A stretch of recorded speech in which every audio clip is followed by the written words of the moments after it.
Hello and welcome back to another video. In this problem, we're told that in 2015, the populations of city X and city Y were equal.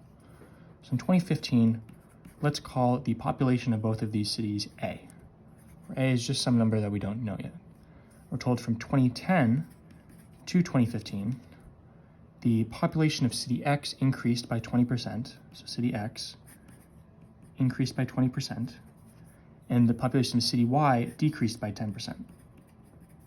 We're asked if the population of city X was 120,000 in 2010, what was the population of Y in 2010? So let's call this B.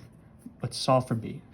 So if we know 120,000 plus 20% of itself is equal to A, it's 120,000 plus 20% of 120,000 is equal to A, right? The population in 2010 plus 20% of itself is the population in 2015. 20% is, well, 20 out of 100, or 0.2. So you have 120,000 plus 0.2 times 120,000 is equal to A. 120,000 plus 24,000 is equal to A. A is equal to 120,000 plus 24,000 is 144,000. So we now know A is 144,000. So we can plug that into our little chart that we've got going on up here. So this is 144,000, and we're told that they're equal. Both of these are 144,000. And we're looking for the population of city Y in 2010.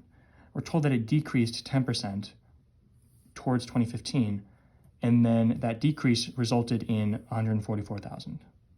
So B minus 10% of B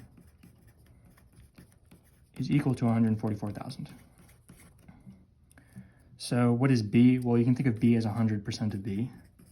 So therefore we have 100% of B minus 10% of B is 90% of B is equal to 144,000. What is 90%? Again, it's just a number out of 100, so 0.9. 0.9 times B is 144,000. Dividing both sides by 9, or 0.9, sorry. These cancel.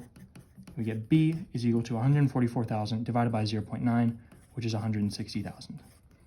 So in 2010, the population of city X was 120,000. The population of city Y was 160,000.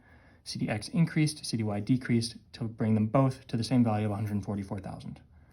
We're asked what is the population of city Y in 2010, 160,000, or C is going to be your final answer. As always, thank you for liking and subscribing, and I'll see you in the next video.